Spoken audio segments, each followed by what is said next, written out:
Mais éloignons-nous un peu du feu et levons les yeux. Notre esprit s'évade. Ne sommes-nous que des poussières insignifiantes? Est-ce que l'univers est hospitalier ou hostile? L'on pourrait rester ici éternellement à se questionner. Ou l'on pourrait s'éloigner de cette plage et quitter notre planète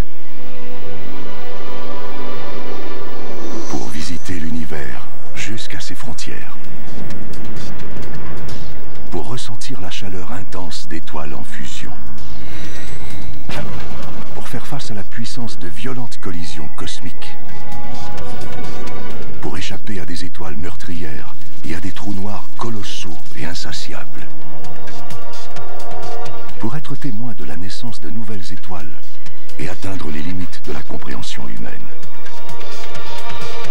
Cela signifie qu'il faut voyager dans le temps, jusqu'au début de l'univers, pour assister à l'instant où tout a commencé. Le Big Bang. Êtes-vous prêts? Alors allons-y. Embarquons dans un voyage jusqu'aux frontières de l'univers.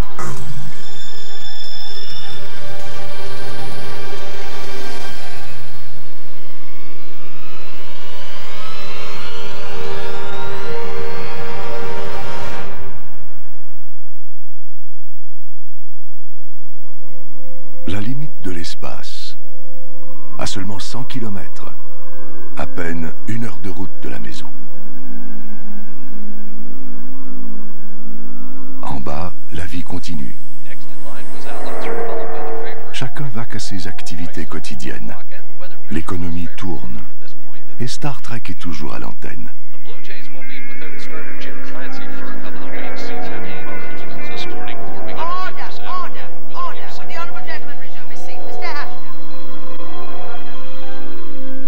Mais il faut laisser tout ça derrière nous.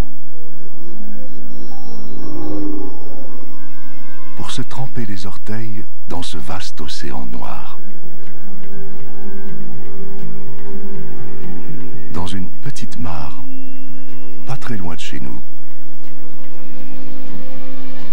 Sur la Lune.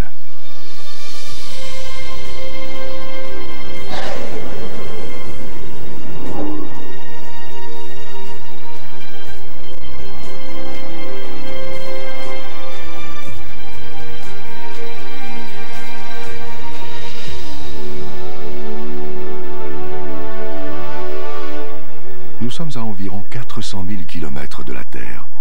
3 jours en vaisseau spatial. C'est réconfortant de rester près de chez nous.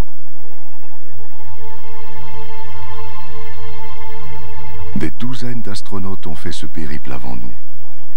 12 d'entre eux ont marché sur la Lune.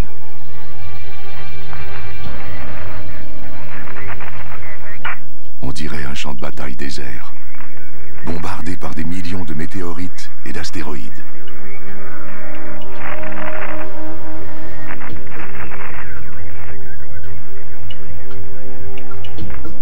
Mais tout est silencieux maintenant. De toute évidence, il n'y a eu aucune collision importante depuis des millions d'années. Le module lunaire d'Apollo 11.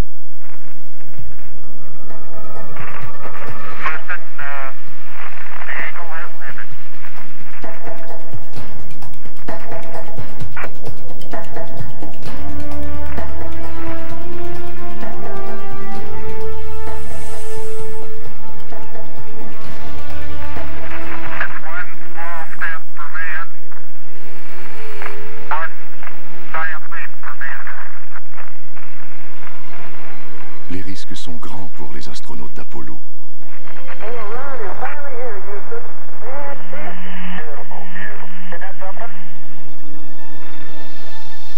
Mais la récompense est unique. Voir notre planète comme personne ne l'a vue auparavant et être les premiers à fouler ce sol. Visiter un autre monde. Un monde bombardé par les radiations mortelles du Soleil. Un champ infini de lave congelée et de tas de roches grises.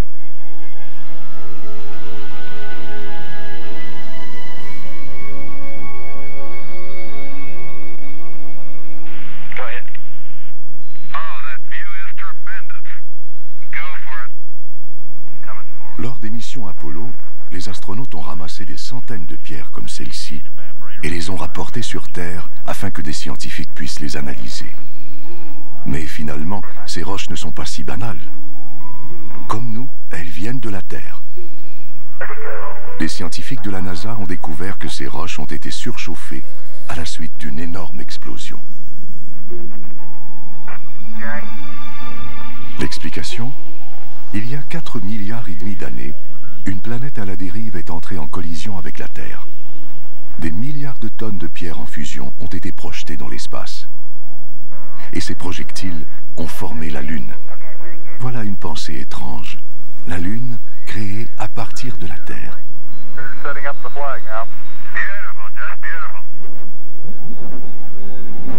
Les traces de pas de Neil Armstrong.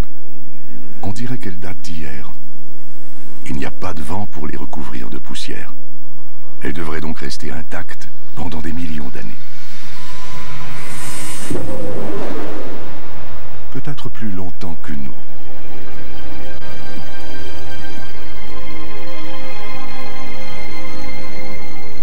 Notre temps est compté. Nous devons faire notre propre bond de géant.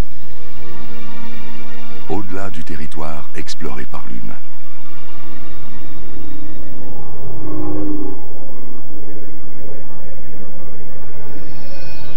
Dans l'obscurité, un visage amical. La déesse de l'amour, Vénus.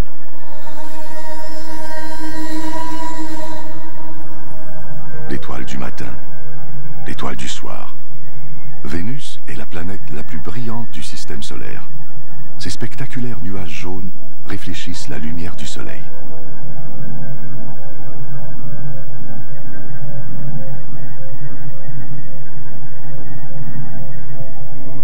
C'est la sœur de notre planète. Sa taille et sa gravité sont similaires à celles de la Terre. Nous devrions être en sécurité ici. Mais la sonde spatiale Vénus Express nous apprend que ces nuages éblouissants sont composés d'acide sulfurique mortel et que l'atmosphère de la planète est chargée de dioxyde de carbone. Il faut rester sur nos gardes.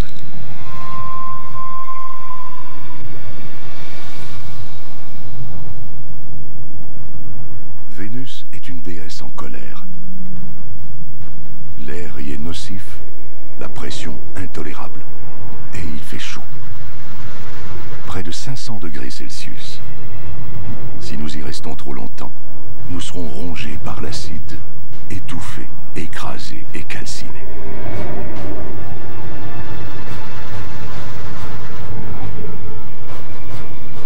Rien ne peut survivre ici. Ni même cet engin, la sonde robotisée soviétique Venera.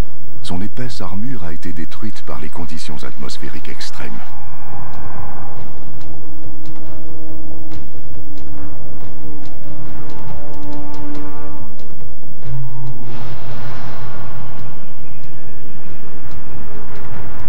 Si belle vue de la Terre. Mais on constate en se rapprochant que Vénus est une sœur diabolique, parsemée de milliers de volcans.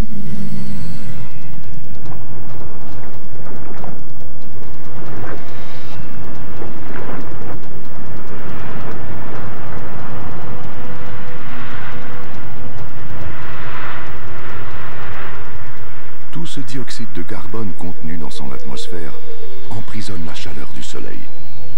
C'est le réchauffement climatique à la puissance 10. Vénus a peut-être déjà été plus calme, comme sa sœur la Terre.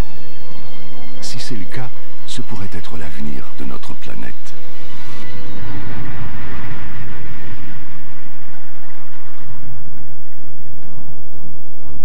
Un avenir défini par le Soleil.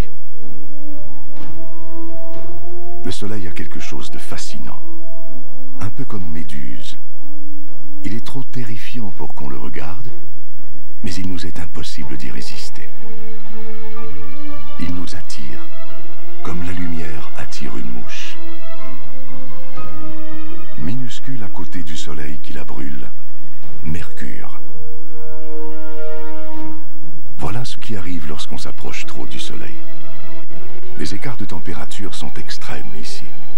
La nuit, il fait moins 170 degrés, le jour, plus de 400 degrés. Brûlé, gelé. Et regardez ces cicatrices. On dirait que Mercure a connu un passé violent.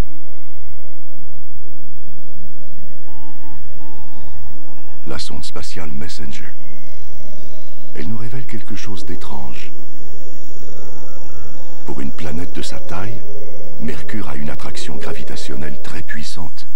Elle doit être plus massive qu'elle ne paraît. C'est comme une immense boule de fer recouverte d'une mince couche de roche.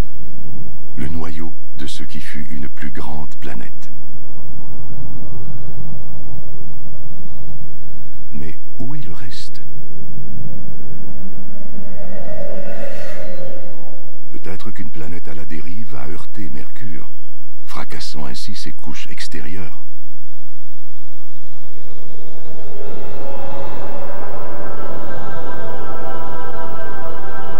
Tout nous indique qu'il faut rebrousser chemin. Mais qui peut résister à cela? Le soleil dans toute sa fascinante splendeur.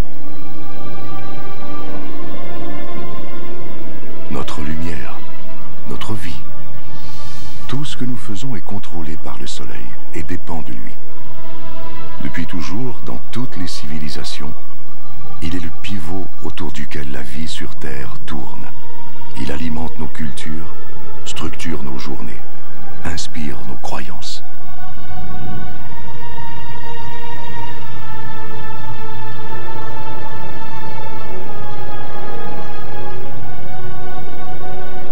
Nous sommes maintenant à 150 millions de kilomètres de la maison. Un voyage de 20 ans en avion. S'il devait s'éteindre, il est si éloigné qu'il nous faudrait 8 minutes avant de nous en rendre compte. Il est si gros qu'il pourrait contenir 1 million de planètes Terre, et si massif que son attraction gravitationnelle contrôle tout le système solaire.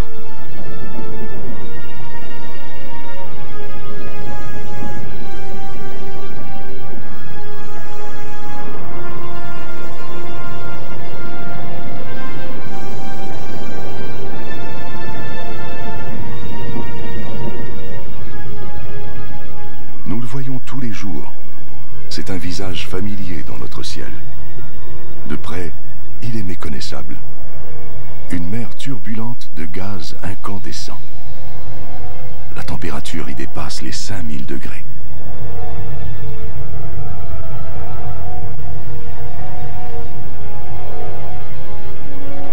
Dans son noyau, elle doit bien atteindre les dizaines de millions de degrés.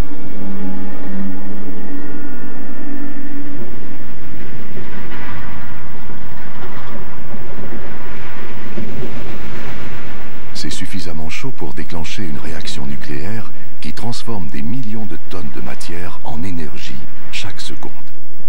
C'est plus que toute l'énergie jamais créée par l'homme. Sur Terre, cette énergie nous parvient sous forme de lumière et de chaleur. Mais de près, le Soleil n'a rien de rassurant.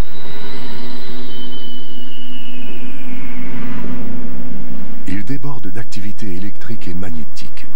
Il explose, créant ainsi ces énormes boucles de gaz incandescents appelées des protubérances solaires. Chacune d'elles dégage plus d'énergie que 10 millions de volcans.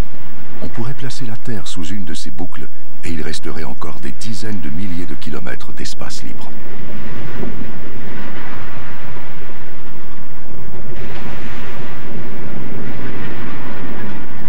Et à la base de ces boucles, des couches moins chaudes sont exposées, créant ainsi des taches solaires. Leur couleur noire vient du fait qu'elles sont légèrement plus froides que ce qui les entoure. Elles sont néanmoins plus chaudes que tout ce qui existe sur Terre. Et elles sont imposantes aussi. Certaines ont un diamètre de plus de 50 000 kilomètres. Tout près, une éruption solaire. Un jet extrêmement chaud de gaz électrifié qui expulse des radiations mortelles dans l'espace. Mais un jour, tout s'arrêtera. Le Soleil aura épuisé son carburant et s'éteindra. Tout comme la vie sur Terre.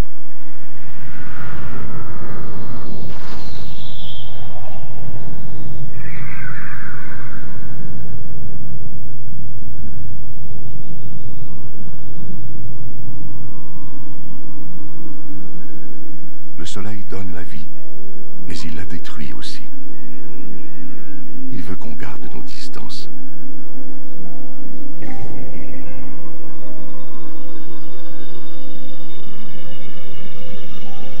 Cette comète s'est aventurée trop près. La chaleur du Soleil l'a fait bouillir, créant ainsi une queue qui s'étend sur des millions de kilomètres.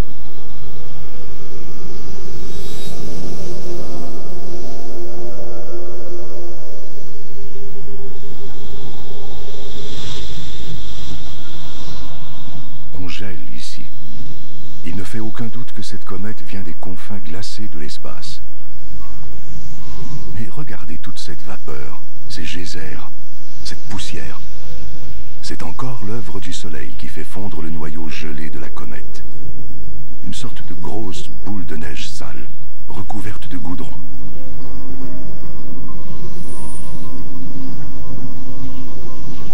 Et de minuscules morceaux de ce qui semble être de la matière organique, préservée dans la glace depuis... qui sait depuis quand? Peut-être depuis la naissance du système solaire.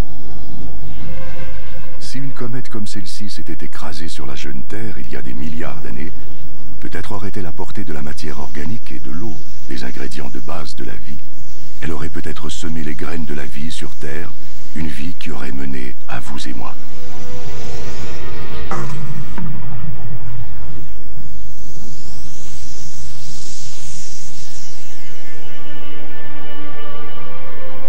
Mais si elle devait s'écraser sur la Terre aujourd'hui, pensez aux dinosaures qui ont été rayés de la carte par l'impact d'une comète ou d'un astéroïde il y a 65 millions d'années. Ce n'est qu'une question de temps. Éventuellement, un jour, à moins que l'on trouve une façon de se protéger, nous subirons le même sort que les dinosaures.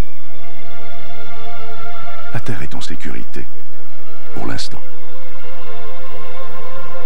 Mais si la vie sur Terre était anéantie, nous devrions trouver une nouvelle demeure. Parmi les millions, les milliards de planètes, il doit en exister une qui n'est pas trop chaude, pas trop froide, avec de l'air, de la lumière et de l'eau.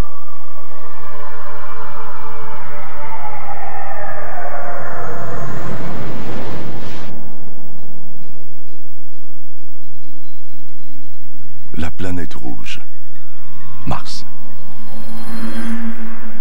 Pendant des siècles, nous nous sommes tournés vers Mars, espérant y trouver de la compagnie, des signes de vie.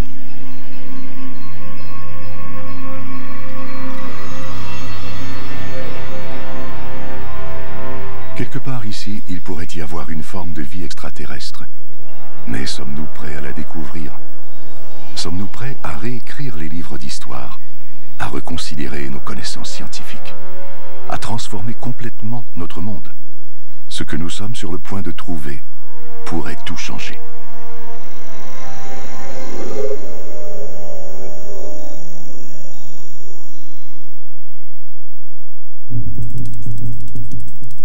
Plus que toute autre planète, Mars captive notre imagination. Pensez aux films et aux bandes dessinées de science-fiction. Que nous ont-ils fait découvrir? Les Martiens. Ce n'est que de la fiction, n'est-ce pas?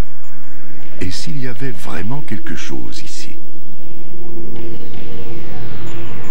Si c'est le cas, ils vivent sur une planète morte. Ici, les mêmes processus qui ont rendu la Terre habitable se sont interrompus il y a des centaines de millions d'années. Rouge et morte, Mars est un fossile géant.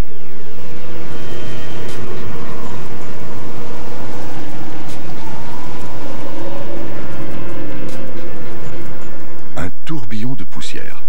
Il est gros, plus gros que les plus grosses tornades sur Terre. Il y a du vent ici. Et où il y a du vent, il y a de l'air. De l'air qui pourrait alimenter la vie extraterrestre. Mais cet air est trop raréfié pour qu'on puisse le respirer, et il est rempli de dioxyde de carbone nocif. Rien ne protège Mars des rayons ultraviolets du Soleil. Et il fait froid ici. Le mercure descend aussi bas que -80 degrés, gelant ainsi l'eau dans le sol, au pôle, et même dans l'atmosphère sous forme de neige.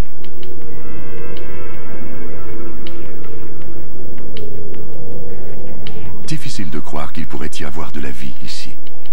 Pourtant, sur Terre, des créatures survivent dans le froid extrême, même dans les fosses les plus profondes et obscures des océans.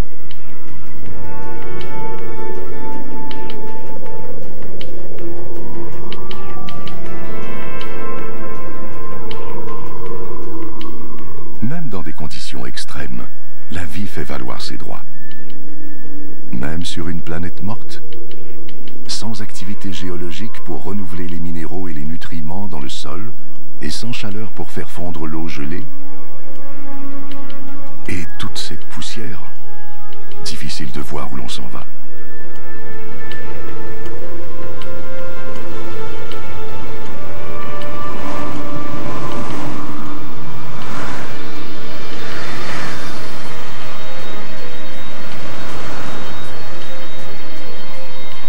Olympus Mons, un ancien volcan immense, 3 fois plus haut que l'Everest.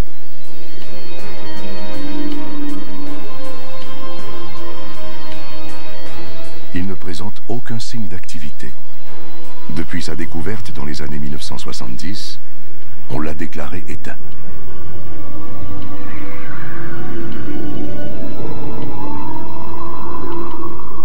Toute coulée de lave doit être épuisée depuis longtemps, anéantie par les impacts des météorites. À moins que ce monstre ne soit pas mort après tout. S'il est vivant, il pourrait y avoir du magma en fusion sous la croûte en ce moment. Ça change tout.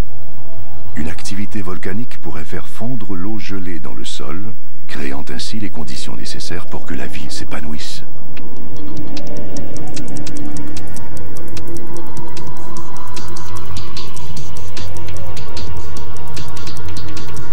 Comparé à cela, le Grand Canyon ressemble à une fissure dans le trottoir. C'est à perte de vue. Ce canyon est si long qu'il traverserait toute l'Amérique du Nord. Il y a des signes d'érosion et des lits de rivières asséchés. Comme si l'activité volcanique avait fait fondre de l'eau gelée dans le sol, qui aurait ensuite déferlé dans ce canyon. Une activité volcanique qui pourrait, on le sait maintenant, créer de l'eau à nouveau. Et où il y a de l'eau, il peut y avoir de la vie. Si nous pouvons trouver des cours d'eau, nous pourrions trouver des créatures vivantes. La chasse est ouverte.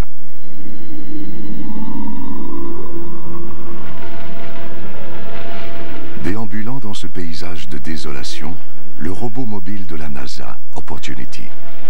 Il cherche des preuves que ces plaines stériles ont déjà été des lacs ou des océans qui ont pu héberger des formes de vie.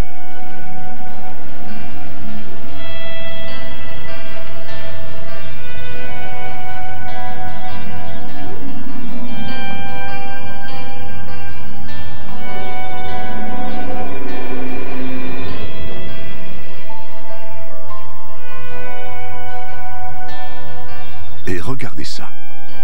Chaque fois qu'une sonde en orbite autour de Mars détecte une de ces ravines, elle en trouve de nouvelles. C'est une autre preuve que Mars est bel et bien vivante, qu'il y a peut-être de l'eau qui s'écoule sous sa surface, créant ces ravines. De l'eau qui pourrait alimenter la vie martienne.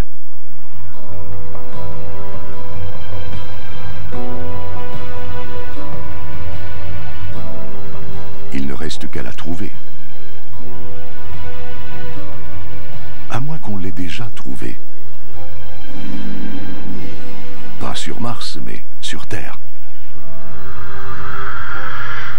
Ça peut sembler un peu fou, mais une théorie avance que la vie est d'abord apparue ici avant de déménager sur Terre. L'impact d'un astéroïde aurait projeté des fragments de Mars comportant de minuscules microbes dans l'espace et sur la jeune planète Terre. Là, ces microbes auraient évolué et créé la vie. Ce n'est pas surprenant qu'on soit fasciné par Mars. Cette planète pourrait être notre maison ancestrale. Si c'était vrai, nous serions donc tous des Martiens. La planète Mars telle que nous la connaissons n'existerait plus, remplacée par cette nouvelle planète active et en constante évolution. Et si nous connaissions très peu Mars, la planète la plus étudiée du système solaire, quelle autre surprise nous attend? Il doit y avoir d'autres secrets qui ne demandent qu'à être découverts.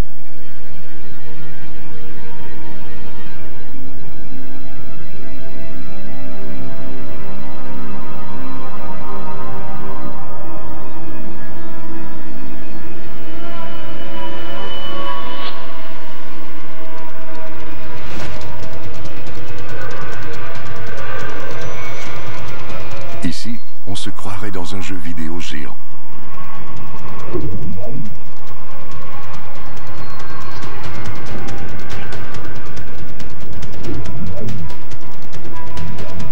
Mais ces astéroïdes sont bien réels. Certains mesurent des centaines de kilomètres. Celui-ci doit mesurer environ 30 kilomètres. Et regardez. Il n'a pas dû être facile de poser une sonde sur un astéroïde voyageant à 80 000 km à l'heure. C'est beaucoup d'efforts pour étudier un caillou. Un de ces cailloux qui peuvent entrer en collision avec d'autres, se briser et tomber sur Terre sous la forme de météorites. Or, ce sont des cailloux comme ceux-ci qui se sont agglomérés pour former les planètes, dont la nôtre.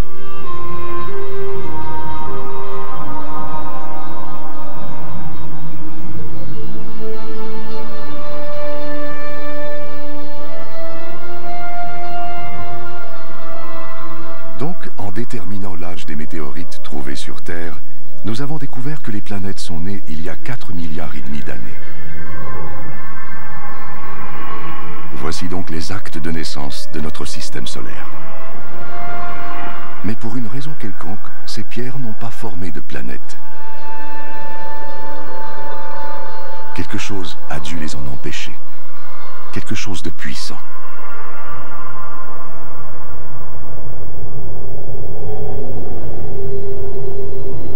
Jupiter. Quel monstre! Au moins 1000 fois plus grosse que la Terre. Si énorme qu'elle pourrait contenir toutes les autres planètes. Quelque chose d'aussi gros influence grandement ses voisins. Son attraction gravitationnelle empêche les astéroïdes de former une planète.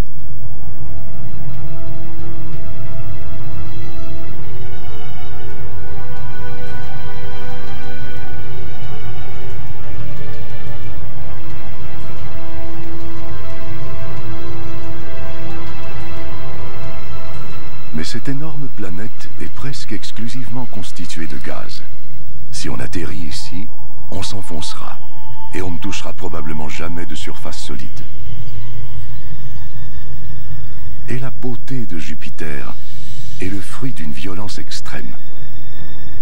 Elle tourne à une vitesse folle, ce qui crée des vents pouvant atteindre des centaines de kilomètres à l'heure et façonne ces nuages en bandes, en remous et en tourbillons.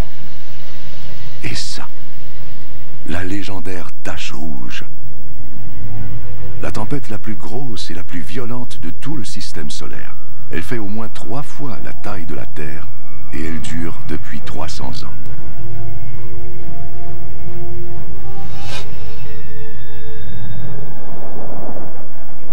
Tous ces nuages agités ont déclenché un orage électrique. Un seul de ces éclairs est 10 000 fois plus puissant que n'importe quel éclair sur Terre.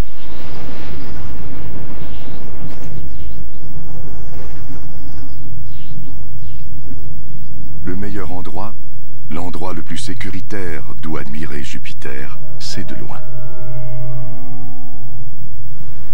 Regardez ces lumières. Elles ressemblent à des aurores boréales qui dansent autour des pôles. Mais le compteur Geiger s'emballe. Ces lumières sont mortelles. Elles sont générées par des radiations létales aspirées de l'espace par le puissant champ magnétique de Jupiter.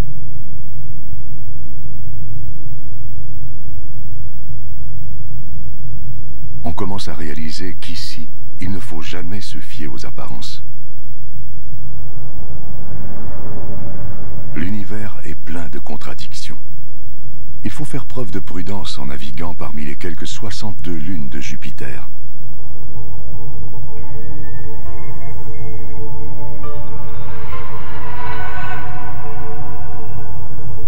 Cette lune multicolore s'appelle Io.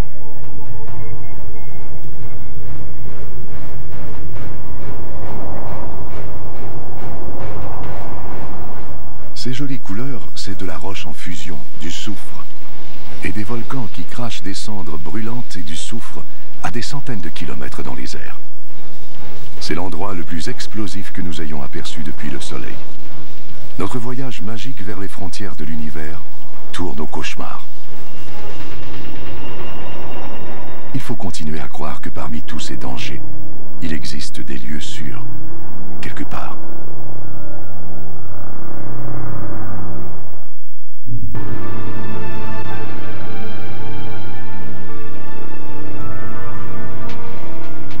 Nous sommes à 650 millions de kilomètres de la Terre. Comme cet endroit est étrange et familier en même temps.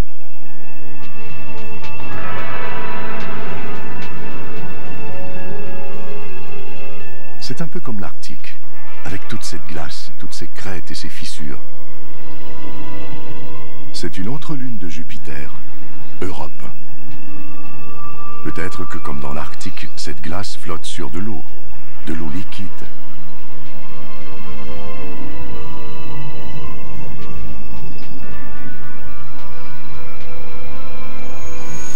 C'est intriguant, mais nous sommes à 800 millions de kilomètres du Soleil. Europe est sûrement complètement gelée.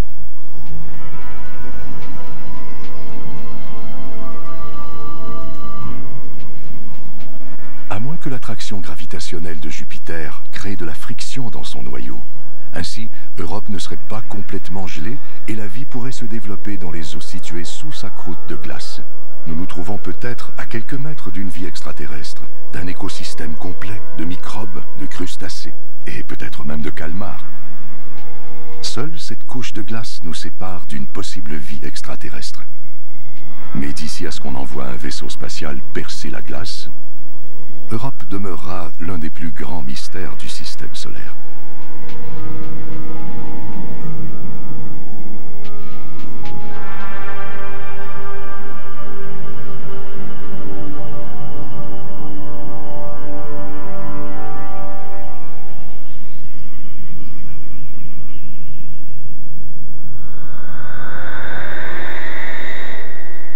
Elle captive notre imagination et hante nos rêves.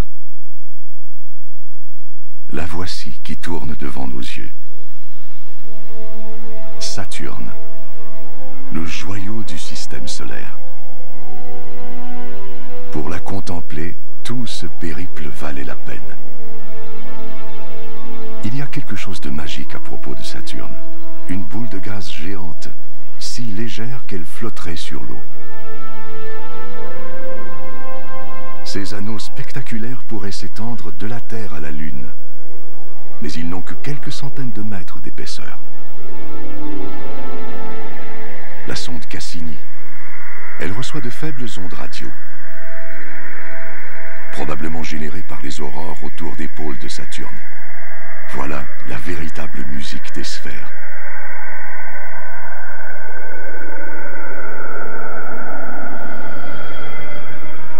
Elle nous raconte que ces anneaux sont probablement les restes d'une lune détruite par l'attraction gravitationnelle de Saturne.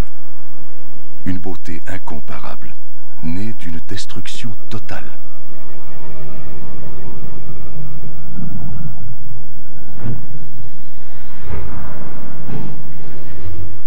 Des milliards de morceaux de glace, certains petits comme des glaçons, d'autres grands comme une maison.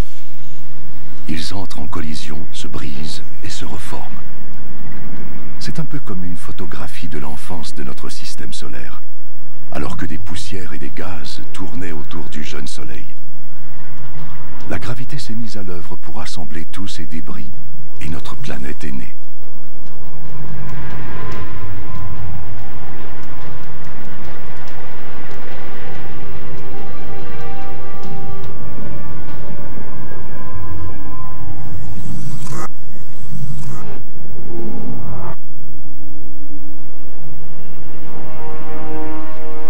Chaque objet en orbite autour de Saturne est techniquement une lune, du plus petit bloc de glace à la soixantaine de grosses lunes de la planète. Parmi celles-ci, il y en a une qui est plus grosse que notre lune et même que Mercure, Titan. Elle est recouverte d'épais nuages.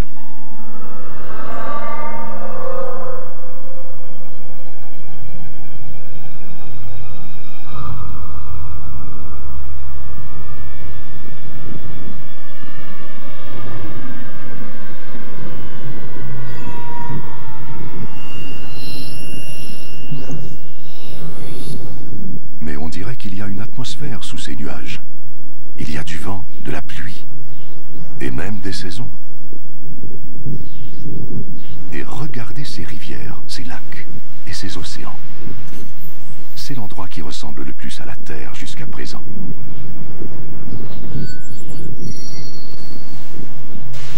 Toutefois, ce n'est pas de l'eau qui coule ici, mais du gaz naturel liquide. Il doit y avoir des milliers de fois plus de gaz naturel que dans toutes les réserves de la Terre. Si nous pouvions en rapporter chez nous, il alimenterait nos villes et nos voitures pendant des milliers d'années. Ou peut-être pourrons-nous l'utiliser un jour pour alimenter une colonie, dans le cas où il n'y aurait pas déjà de vie sur Titan. La sonde spatiale Huygens, relâchée par Cassini sur la surface de Titan, est là pour le découvrir. Elle nous apprend qu'il y a de la matière organique dans le sol, mais il fait froid, moins 180 degrés. Cette matière ne peut pas créer la vie à moins que Titan ne se réchauffe.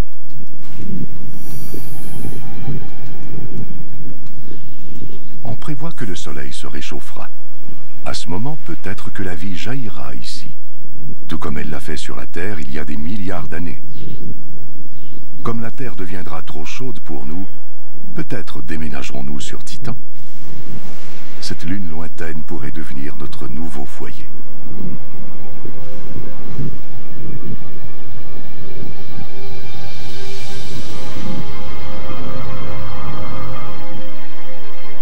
La Terre. Nous en sommes à au moins 1 milliard de kilomètres maintenant. Au-delà de ce point, nous perdons le contact visuel avec elle. C'est comme si nous nous tenions sur le bord d'un ravin, en train de regarder les confins mystérieux du système solaire. Si nous voulons comprendre l'univers et atteindre ses frontières, nous devons nous lancer.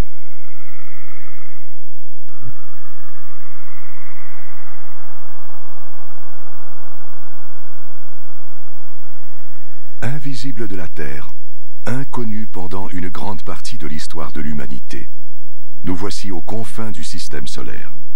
C'est comme si nous plongions dans les profondeurs de l'océan.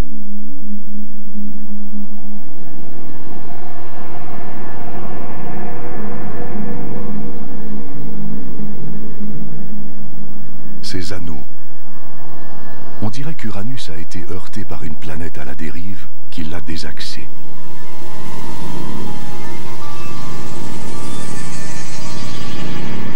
C'est sinistre ici, et on se sent seul.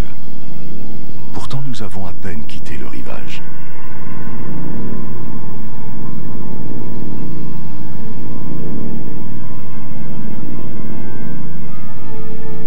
Si la Terre était de la taille d'un petit pois, nous aurions parcouru un peu moins de 2 kilomètres.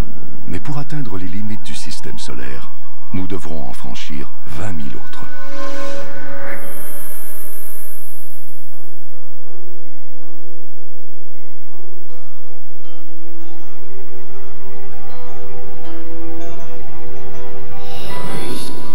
Une autre bête étrange surgit des profondeurs, le dieu de la mer, Neptune.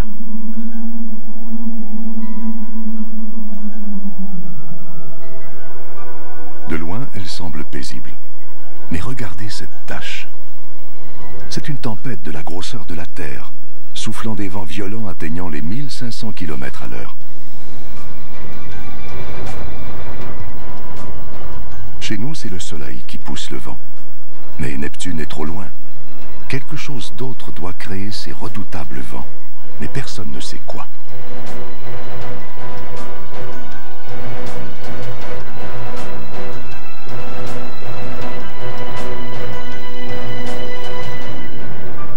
Tout juste au-delà de Neptune, une de ses lunes, Triton.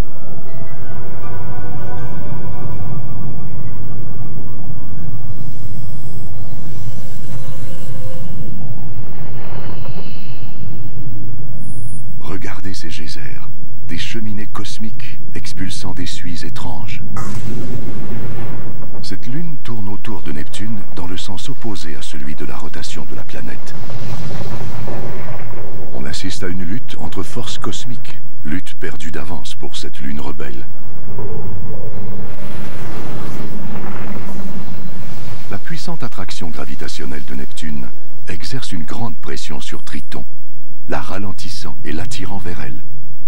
Un jour, Triton sera déchiré par le dieu de la mer.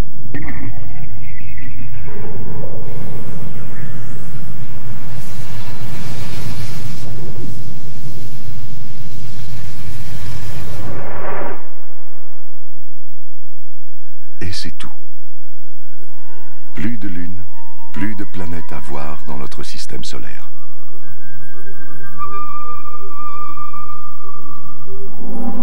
Mais jetez un coup d'œil par ici. Ce n'est pas le vide.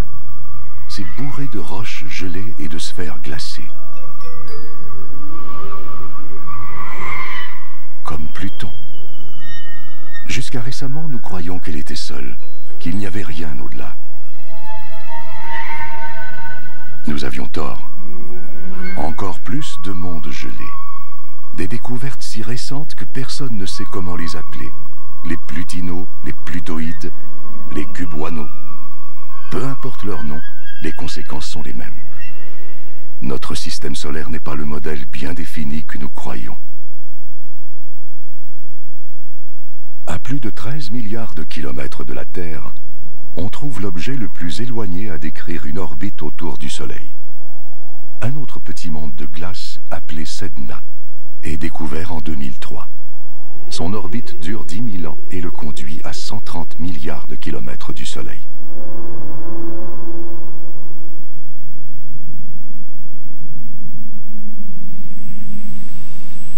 Il y a quelque chose d'autre ici. À 16 milliards de kilomètres de la Terre, la sonde spatiale Voyager 1.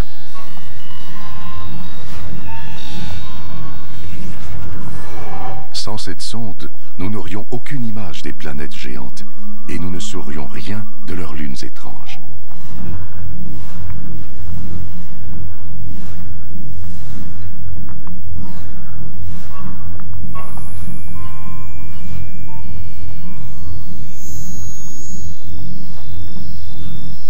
Ce disque d'or est une sorte de message dans une bouteille jetée à la mer. Un mot de bienvenue y a été enregistré dans plusieurs langues. Hola y saludos a todos.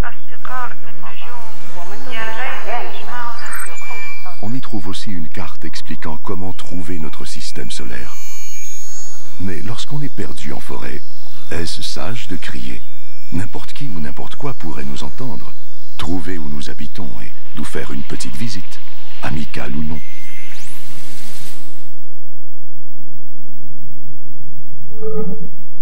Un nuage d'iceberg cosmique. Il ressemble à la comète que nous avons croisée plus tôt. Peut-être venait-elle d'ici.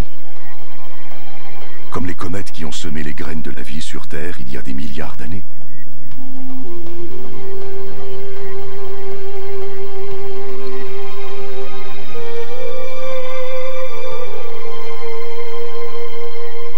Avec toute cette glace, peut-être ont-elles aussi transporté de l'eau sur Terre. L'eau des océans, celle de votre café, même celle de votre corps. Toute cette eau viendrait-elle de cette lointaine machine à glace céleste?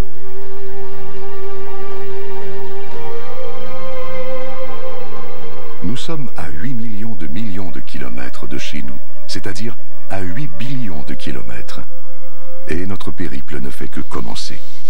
Devant nous, des billions de kilomètres et des milliards d'étoiles. Nous y sommes. Il est temps de sauter dans l'immensité de l'univers, dans l'espace interstellaire.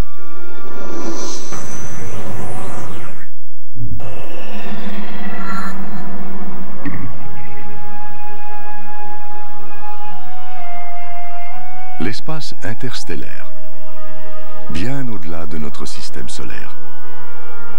Quelle vue! Des milliards d'étoiles comme notre Soleil, dont plusieurs ont des planètes qui elles-mêmes peuvent avoir des lunes.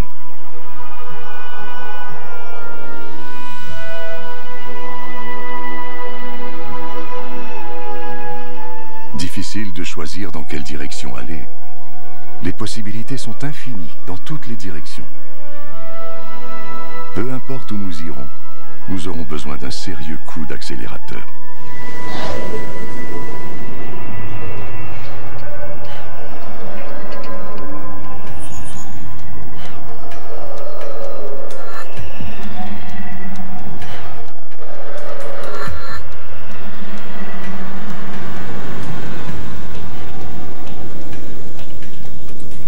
À 40 billions de kilomètres de chez nous, un voyage de 150 000 ans en navette spatiale.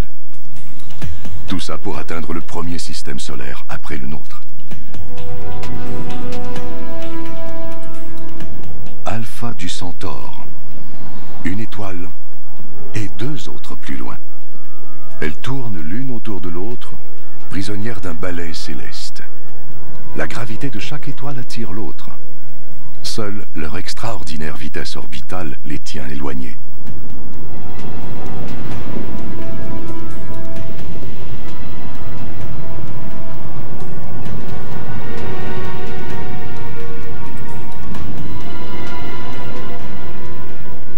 Nous sommes si loin de chez nous maintenant que les kilomètres ne veulent plus rien dire. Il faudra dorénavant parler d'années-lumière. Un rayon de lumière prend 1 an pour parcourir 10 billions de kilomètres. Donc, 40 billions de kilomètres équivalent à plus de 4 années-lumière de la Terre. C'est incroyable. Les distances sont telles qu'elles dépassent la compréhension. Mais c'est aussi excitant. Qui sait quels mondes étranges nous attendent? Et ce que nous découvrirons lorsque nous atteindrons les frontières de l'univers, si nous y parvenons.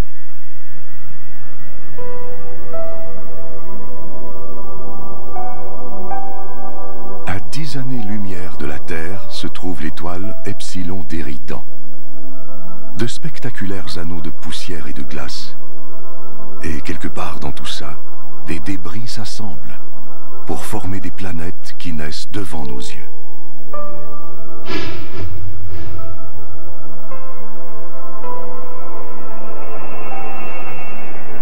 Des astéroïdes et des comètes partout.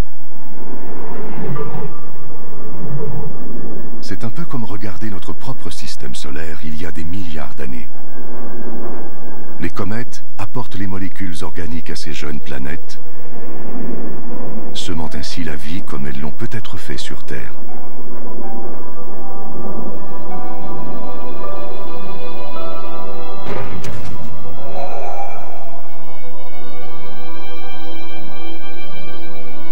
Au milieu de tout ça, on retrouve une étoile plus petite que notre Soleil. Elle est encore toute jeune. S'il y a de la vie dans ce système solaire, elle est très primitive.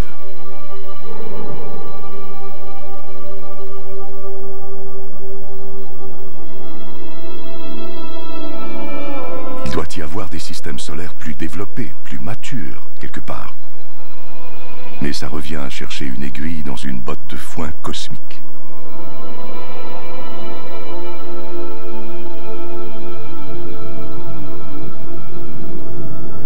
Nous sommes à 20 années-lumière de la Terre. L'étoile Gliese 581.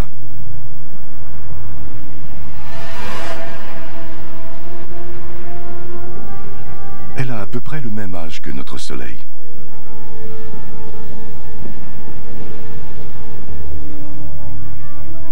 Et en orbite autour d'elle, cette planète. Elle est à une bonne distance de son Soleil. Plus près, son eau s'évaporerait, plus loin, elle gèlerait. Ce sont des conditions idéales pour qu'il y ait de la vie.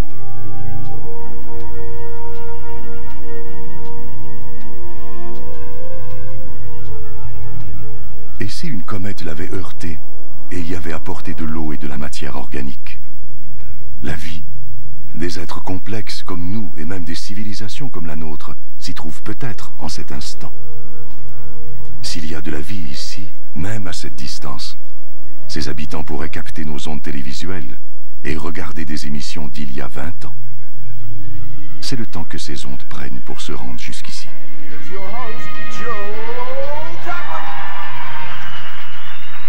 Mais d'ici à ce que les générations futures trouvent le moyen de communiquer sur de si grandes distances, nous ne pouvons que spéculer.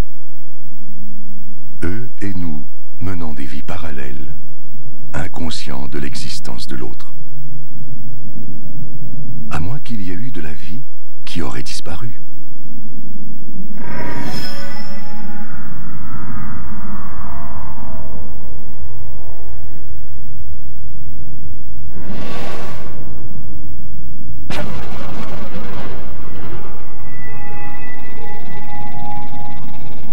C'est le problème avec les comètes.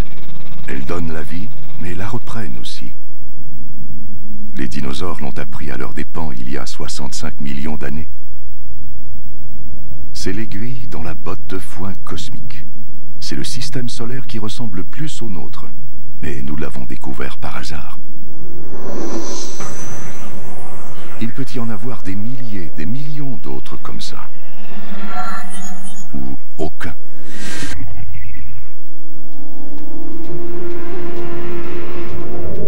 Voici Algol, l'œil du diable. Crainte depuis la nuit des temps. Vue de la Terre, on dirait une étoile qui clignote. Mais de près, on remarque qu'il s'agit en fait de deux étoiles. Et l'une aspire l'autre.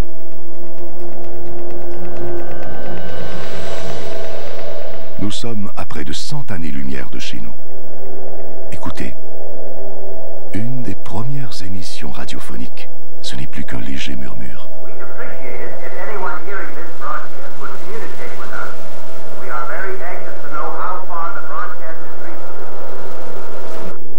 Puis c'est le silence. À partir d'ici, c'est comme si la Terre n'avait jamais existé.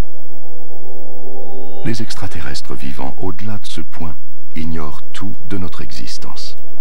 Le moment où nous avons levé les yeux vers les étoiles et nous sommes demandé quelle était notre place dans l'univers nous paraît bien loin. Nous ne regardons plus les merveilles que nous rencontrons du même œil.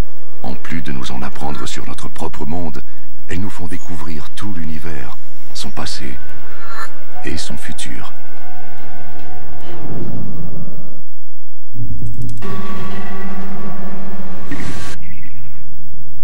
Loin dans les profondeurs de notre galaxie, la Voie lactée, se trouve une immense bibliothèque céleste où chaque étoile est un livre et une histoire.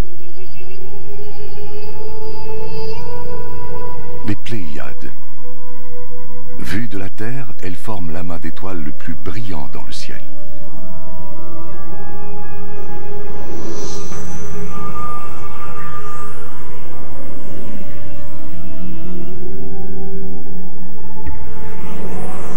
Et cette géante, c'est Bételgeuse, l'étoile la plus grosse et la plus brillante que nous ayons vue jusqu'à présent. Elle est au moins 600 fois plus grande que notre Soleil.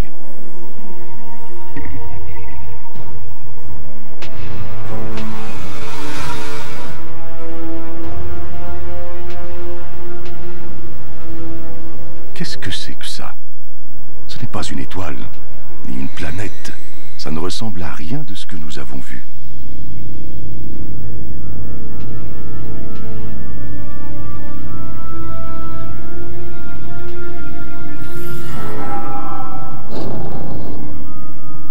Ce spectre situé à plus de 1300 années-lumière de la Terre est le nuage d'Orion.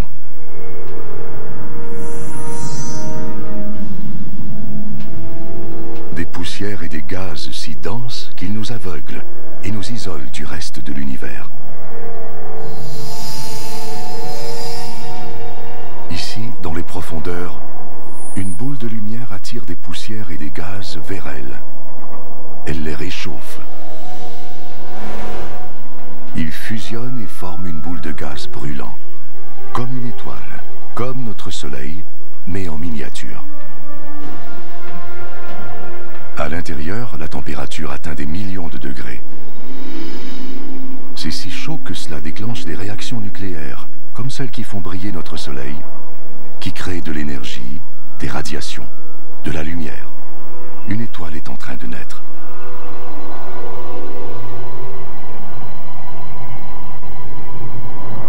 Ou plutôt des étoiles.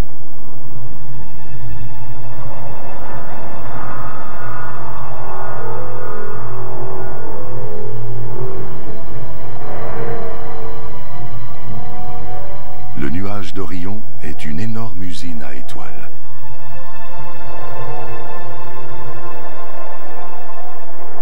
Nous assistons à la naissance d'un univers futur.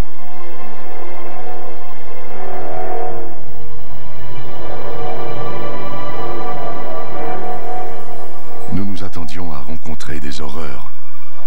Nous avons plutôt découvert l'une des plus belles merveilles de l'univers, la naissance d'une étoile.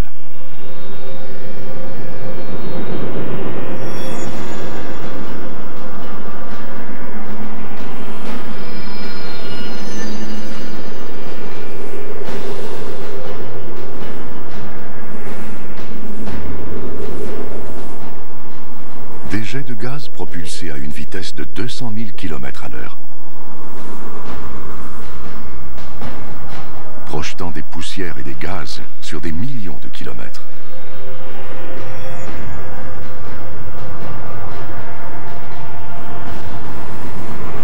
C'est d'une violence inouïe.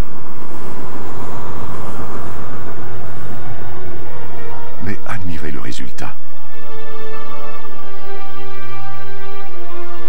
Une nébuleuse, d'immenses nuages de gaz luisants suspendus dans l'espace. Il n'y a pas de vent ici. Ils prendront donc des milliers d'années à se disperser.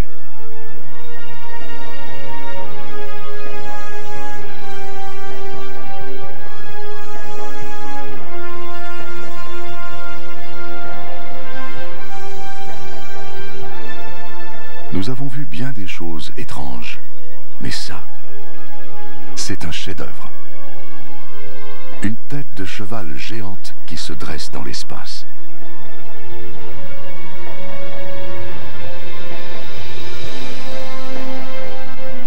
Les étoiles naissent, grossissent.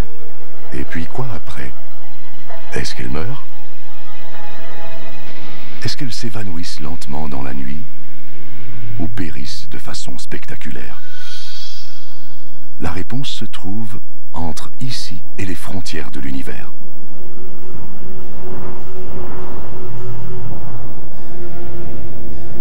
Près de 4000 années-lumière plus loin, des nuages lumineux suspendus dans l'espace, encerclant ce qui fut jadis une étoile comme notre Soleil.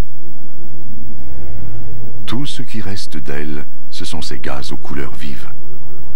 Ces éléments, issus de la fusion nucléaire au cœur de l'étoile, ont été relâchés dans l'espace à sa mort. Le vert et le violet sont l'hydrogène et l'hélium, les matières brutes de l'univers. Le rouge et le bleu sont l'azote et l'oxygène, les blocs de fondation de la vie sur Terre. Si nous vivons, c'est grâce à des étoiles comme celle-ci. L'oxygène de nos poumons, l'azote de notre ADN, tout a été créé par la fusion nucléaire dans des étoiles mortes longtemps avant la naissance de la Terre. Nous sommes faits de déchets nucléaires stellaires. Notre arbre généalogique commence ici.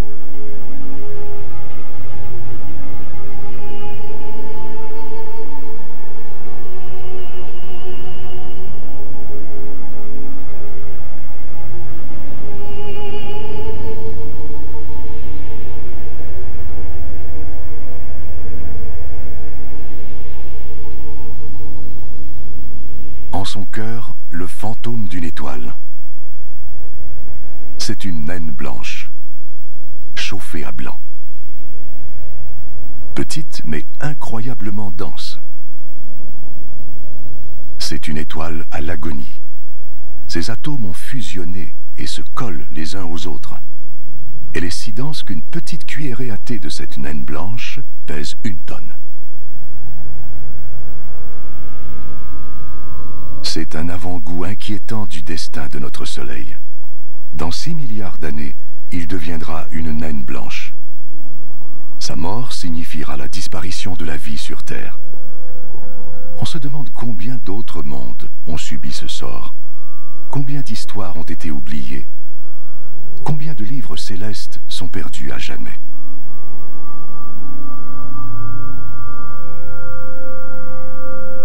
Mais la plus merveilleuse des histoires reste à venir. Nous devons voyager dans le temps jusqu'au premier chapitre pour raconter l'histoire de la création de l'univers.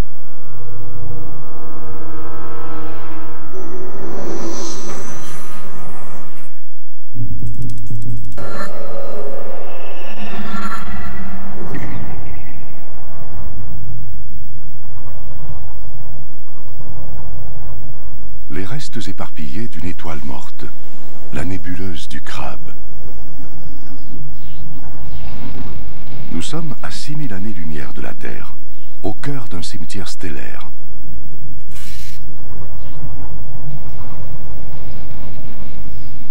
Des poussières et des gaz qui s'étendent sur des billions de kilomètres.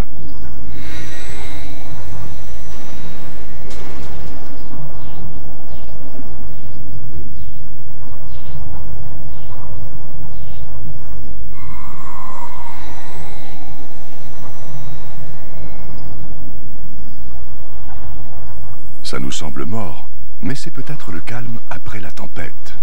Après une immense explosion, assez puissante pour réduire une gigantesque étoile en poussière et en gaz. Une supernova.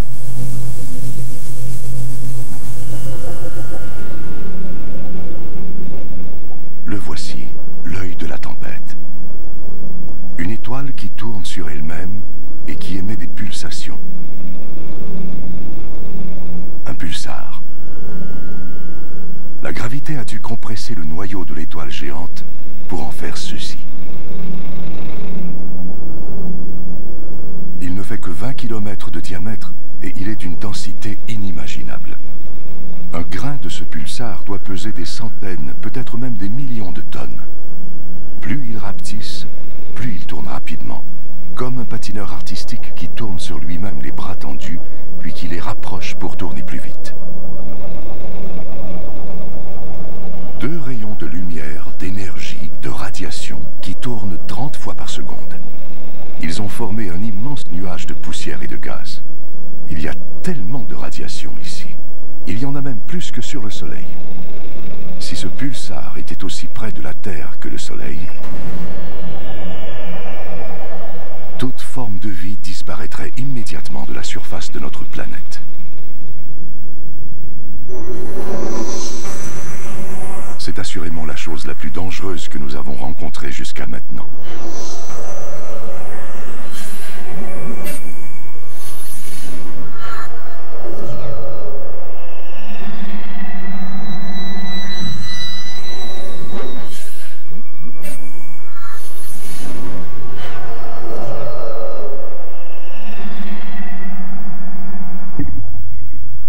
Quelle sensation bizarre. C'est comme si quelque chose de mauvais s'approchait. Une présence malveillante. La chose que nous ne voulions pas rencontrer. Complètement noire. Cachant les étoiles derrière elle. Nous regardons la mort droit dans les yeux. Ce sont les restes d'une étoile géante. Un trou noir.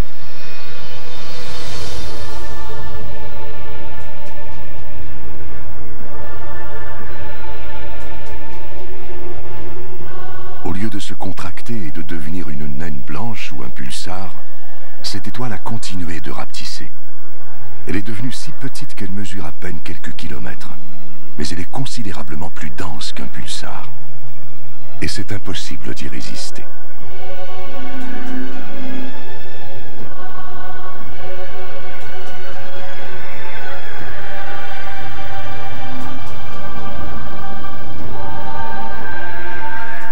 Impossible d'y échapper une fois qu'on s'y est aventuré trop près. Nous savons maintenant pourquoi on appelle ça un trou noir. La gravité y est si intense que même la lumière ne peut s'en échapper. Cet astéroïde, un morceau de pierre solide, s'étire. Il est attiré vers le trou béant.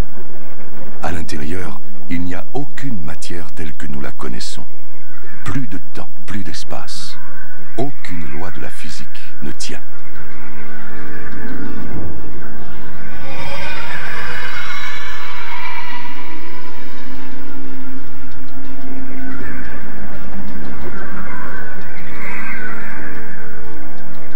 astéroïde a disparu. Et en vérité, personne ne sait où il est allé. Nous sommes aux limites de la compréhension humaine. Il pourrait y avoir des millions de trous noirs qui rôdent autour de notre galaxie. Peut-être plus qu'il n'y a d'étoiles dans le ciel. Mais nous ne pourrions les voir avant qu'il ne soit trop tard. Comme cette étoile qui tourne puis disparaît dans un puits invisible.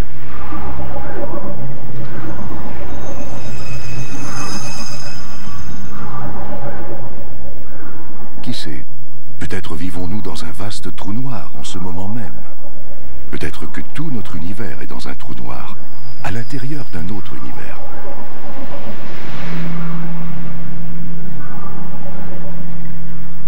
Parfois, on a l'impression que plus on voit de choses, moins on en sait. Nous savons toutefois que notre galaxie, la Voie lactée, est plus complexe et plus dangereuse que nous l'imaginions. Et nous ne l'avons toujours pas quittée. Le reste de l'univers s'étend toujours devant nous. Les merveilles, les dangers et les secrets se trouvent là-bas. Mais avant tout, nous devons trouver le moyen de sortir de cette Voie lactée.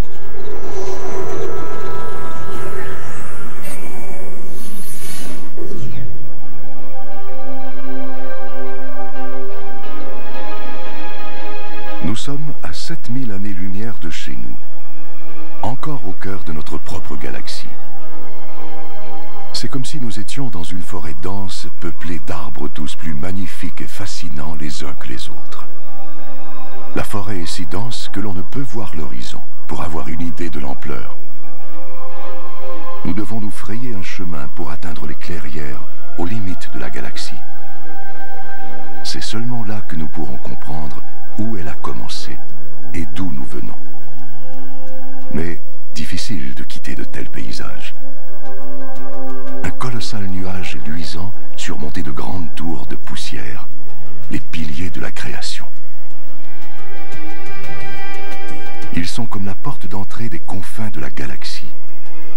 Les deux piliers sont parsemés de petits renflements, des embryons de systèmes solaires. Chacun est gros comme notre système solaire. Encore un monument qui témoigne de la remarquable créativité de la nature.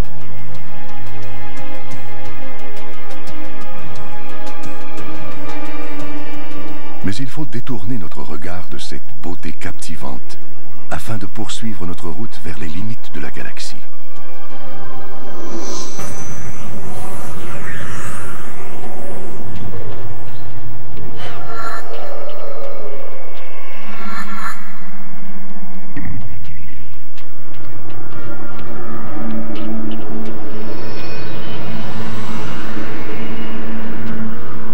Émerveillés par la beauté de la Voie lactée, nous nous sommes égarés dans un champ de mines cosmique.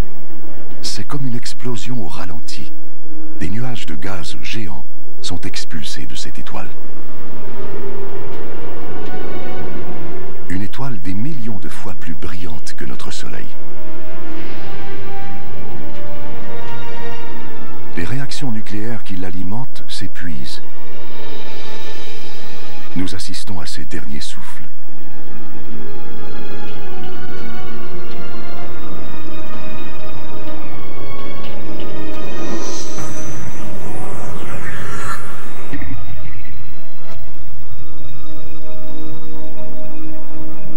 Et au-delà, une étoile encore plus grosse et dangereusement instable. Elle est sur le point d'exploser. Et lorsqu'une étoile aussi grosse meurt, c'est 1000 fois plus violent qu'une supernova. Nous voici donc devant l'expression la plus violente de la mort d'une étoile. Une hypernova.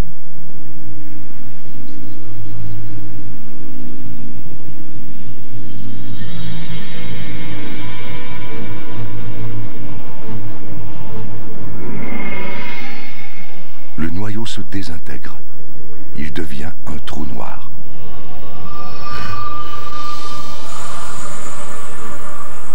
En voici l'onde de choc qui irradie l'étoile, fracasse ses couches externes et les propulse dans l'espace.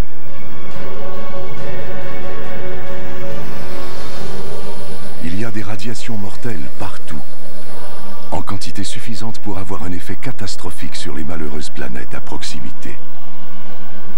C'est peut-être une de ces hypernovas qui a causé l'extinction de toutes les espèces vivantes de la Terre il y a 450 millions d'années. Des hypernovas meurtrières, des comètes gelées, des planètes calcinées, des naines blanches, des géantes rouges, la Terre.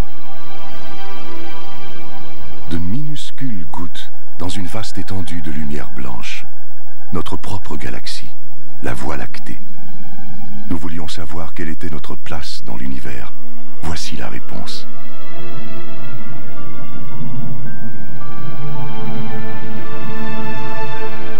Les civilisations actuelles et passées, tous ceux qui ont vécu, du plus petit des insectes à la plus haute des montagnes, tout ça est invisible. Pas même une petite poussière.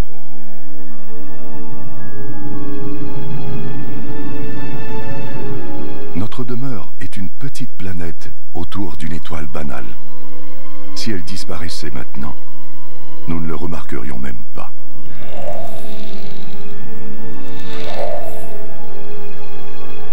Et pourtant, jusqu'à présent, nous n'avons pas trouvé d'autre endroit où vivre, où nous pourrions vivre.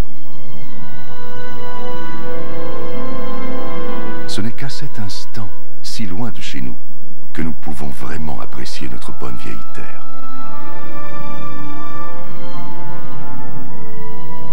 Regardez toutes ces étoiles.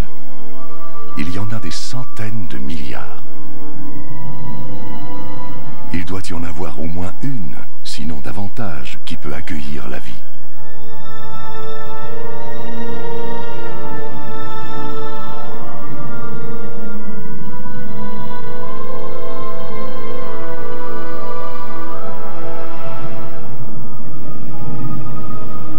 Peut-être ici, dans cette nuée d'étoiles, le grand amas d'Hercule.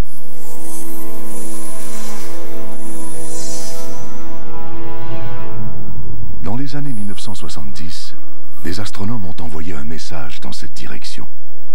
Ce message décrit en détail la structure de notre ADN et comporte une carte de notre système solaire. Mais nous sommes si loin de la Terre que le message n'arrivera pas avant au moins 25 000 ans.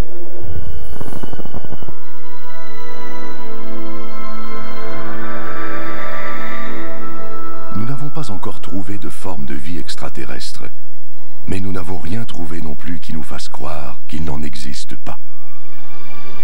Il existe une équation conçue pour estimer le nombre d'autres civilisations évoluées.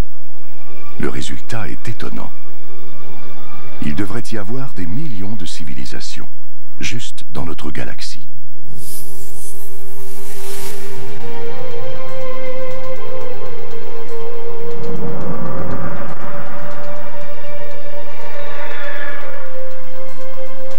Tout ce que nous avons vu jusqu'à présent se trouve dans la Voie lactée. Nous avons maintenant l'occasion de voir d'autres galaxies, d'avoir un meilleur aperçu de la totalité de l'univers et peut-être de trouver la réponse à la question ultime. D'où vient tout cela? Il est maintenant temps de quitter notre galaxie et de pénétrer dans l'espace intergalactique.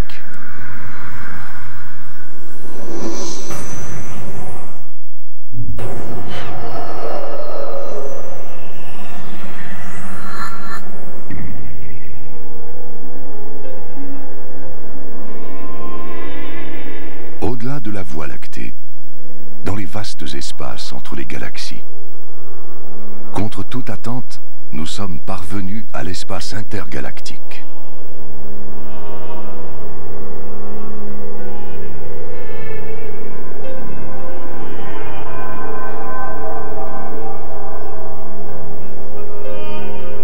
Ici, il n'y a rien à l'horizon.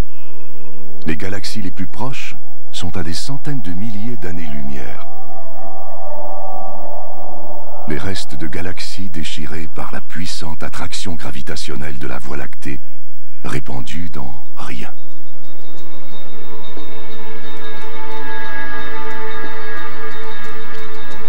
C'est ce qui ressemble le plus au vide parfait dans tout l'univers. Mais même ici, ce n'est pas complètement vide. On détecte de subtiles traces de gaz et de poussière. Et quelque chose d'autre. La matière noire. Elle est si mystérieuse qu'on ne peut la voir, la sentir, la goûter ou la toucher. Ni même la mesurer.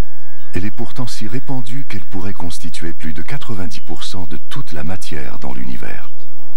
Si la matière noire existe, cela signifie que le vide n'existe pas. Même ici, nous sommes entourés par de la matière. Nous en suspectons l'existence seulement en raison de l'étrange pouvoir qu'elle semble exercer sur les galaxies, comme celle-ci, le grand nuage de Magellan. À plus de 160 000 années-lumière de la Voie lactée, un voyage de 6 milliards d'années dans la navette spatiale la plus rapide, aux limites de la portée de son attraction gravitationnelle. Cette galaxie pourrait se perdre dans l'espace, mais quelque chose semble la retenir ici. Quelque chose d'invisible et de puissant. La matière noire. Des étoiles, des amas d'étoiles, des nébuleuses. Un énorme coffre au trésor astronomique.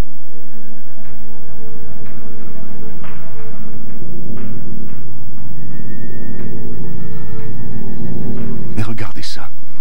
On dirait un collier de perles brillantes. C'est une boule de feu expulsée par ce qui a dû être une gigantesque explosion. Une supernova. Elle est si brillante que lorsque la lumière de cette explosion a atteint la Terre en 1987, elle était visible à l'œil nu. Et si violente qu'elle a déclenché une série de réactions nucléaires qui ont fusionné des atomes pour créer de nouveaux éléments, comme de l'or, de l'argent, du platine, puis les a propulsés dans l'espace.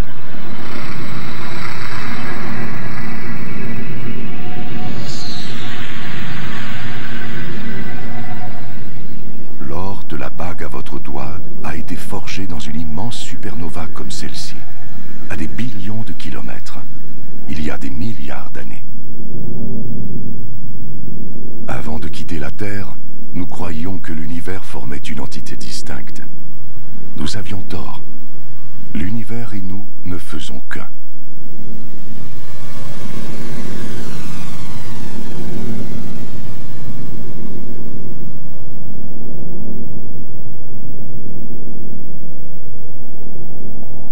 C'est rassurant de se le rappeler, alors qu'on s'enfonce dans cet abîme.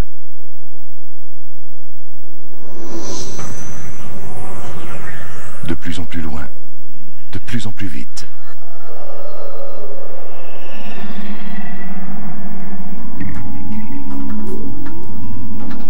La galaxie d'Andromède, à 2,5 millions d'années-lumière de la Terre.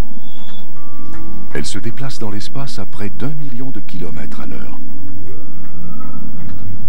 Tout dans l'espace s'éloigne, comme les éclats d'une explosion.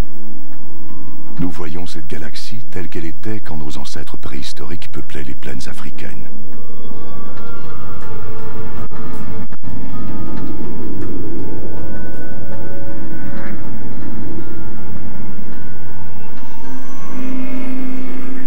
Il y a de l'ordre dans ce chaos. Il y a un fil conducteur derrière cette infinie variété. Un cycle éternel de naissance et de mort, de création et de destruction. C'est un fil tissé dans la vaste toile de l'espace qui lie chacune de ces galaxies. Il y a des milliards de galaxies dans l'univers, chacune comportant des milliards, voire des billions d'étoiles. Il y a probablement plus d'étoiles qu'il n'y a de grains de sable sur toutes les plages de la Terre. Il ne s'agit là que des étoiles qui existent en ce moment. Que dire des étoiles disparues, des étoiles naissantes et des étoiles à venir? Nous commençons enfin à comprendre la totalité de l'univers. Et c'est encore plus vaste que ce que nous imaginions. Cette galaxie, l'immense galaxie spirale M101, est si éloignée de la Terre qu'un message envoyé d'ici, maintenant, mettrait 27 millions d'années à se rendre chez nous. Qui sait si notre espèce ou notre planète serait encore là pour le recevoir?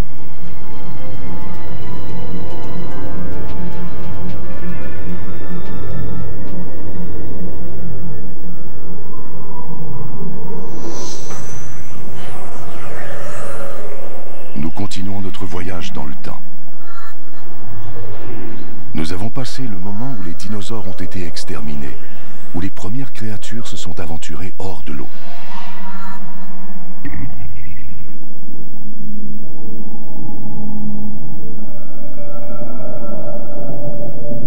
Nous sommes à 2 milliards d'années-lumière de chez nous. Nous approchons des frontières de l'univers. Nous retournons au début des temps.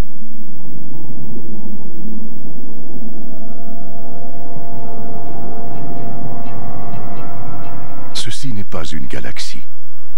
C'est plus brillant que des centaines de galaxies réunies. Un éblouissant rayon d'énergie expulsé sur des billions de kilomètres. Quelque chose d'aussi gros, d'aussi brillant, doit être incroyablement puissant. Notre expérience nous apprend qu'ici, puissance égale danger. On dirait un quasar, la chose la plus meurtrière de tout l'univers. Si c'est le cas, notre périple pourrait bien être terminé, juste au moment où nous pouvions en entrevoir la fin.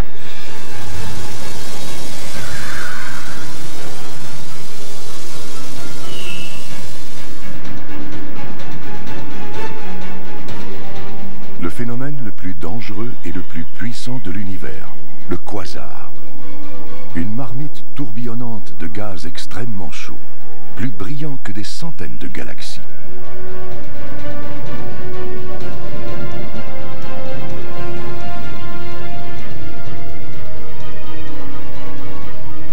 La source de cette puissance extraordinaire repose au cœur même de la bête. Un cœur obscur, un trou noir gigantesque, aussi lourd que des milliards de soleils.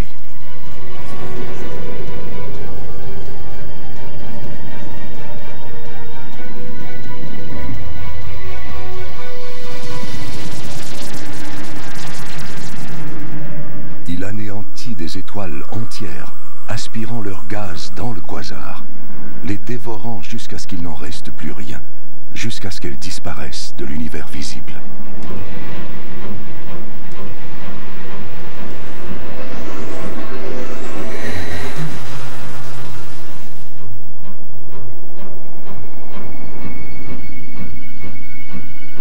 Nous avons vu le pire de ce que peut offrir l'univers, ses forces les plus destructrices. La voie est maintenant libre. Les frontières ultimes de l'univers sont à notre portée.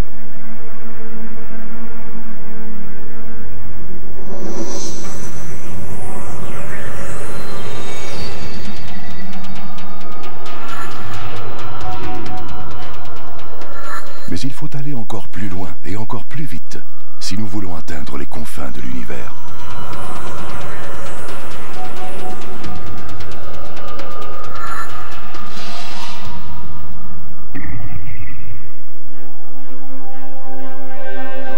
À 8 milliards d'années-lumière de la Terre, on trouve d'autres galaxies. Mais celles-ci sont différentes.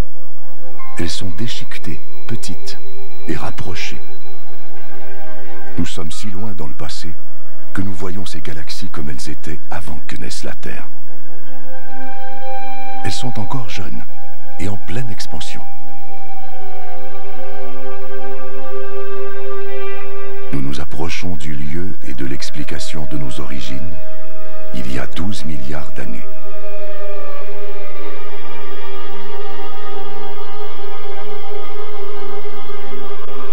Regardez ces galaxies maintenant.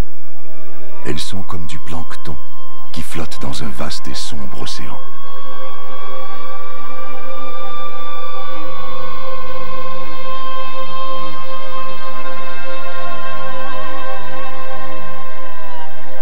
C'est magique. Des nuages de poussière et de gaz qui dansent, qui prennent forme et qui fusionnent pour former des galaxies embryonnaires. C'est ainsi que notre propre galaxie est née.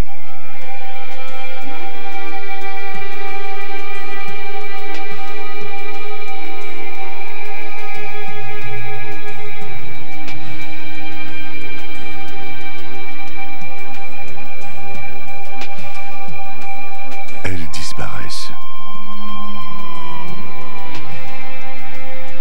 Nous sommes avant la naissance des étoiles, dans un âge des ténèbres cosmiques.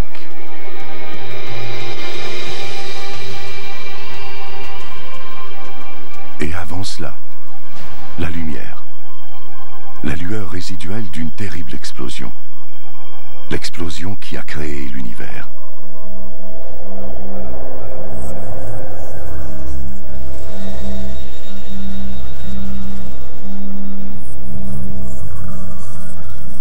Nous y sommes presque.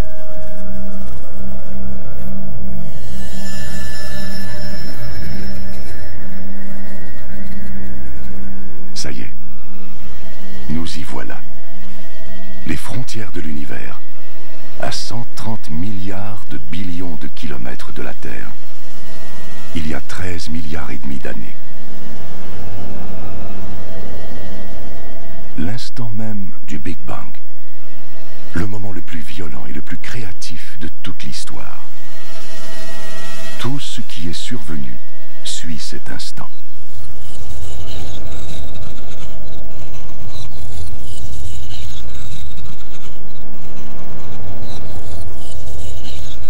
Il a intrigué toutes les religions et toutes les cultures. Mais nous ne connaissons toujours pas l'élément déclencheur de cet acte de création, ni les raisons. C'est ici que s'achève notre voyage et que l'univers commence. Les frontières de l'univers, il y a 13 milliards et demi d'années. Nous sommes au moment le plus important de toute l'histoire, au commencement de l'histoire même. Un petit point infiniment dense et chaud explose. Le Big Bang. C'est la création de l'espace, du temps, de la matière, de notre univers. C'est tout d'abord de la grosseur d'une particule subatomique, puis une infime fraction de seconde plus tard. C'est assez gros pour tenir dans la paume de votre main. Quelques instants après, c'est de la grosseur de la Terre.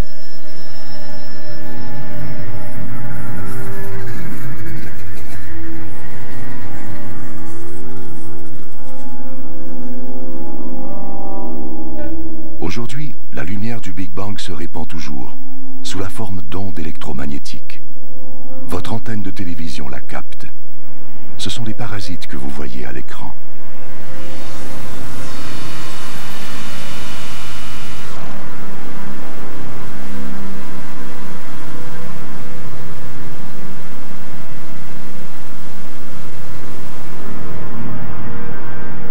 Nous poursuivons.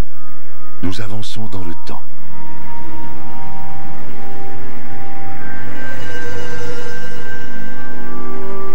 Tout ce que nous avons vu pendant notre voyage, ce sont des étincelles propagées par le Big Bang. Les galaxies, les étoiles, les planètes, ce ne sont que des débris.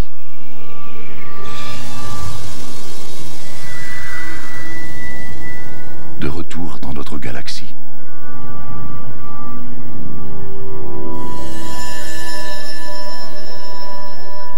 Puis dans notre système solaire. Jusqu'à ce qu'on atteigne un autre morceau de cendre qui se refroidit et qui tourbillonne dans les résidus du Big Bang, la Terre. Après un périple de 260 milliards de billions de kilomètres, nous sommes de retour à la case départ, chez nous. Seulement maintenant, nous sommes plus conscients.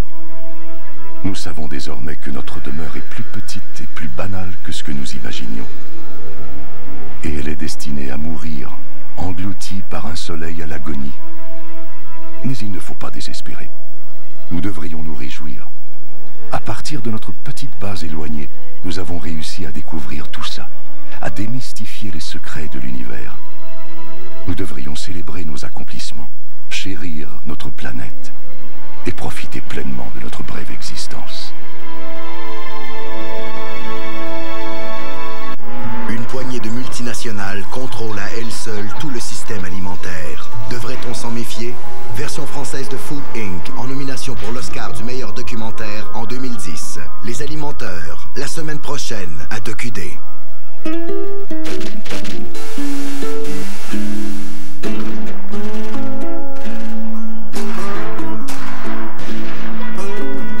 Arme à feu, un jeu d'enfant. Dans un instant, à DocuD.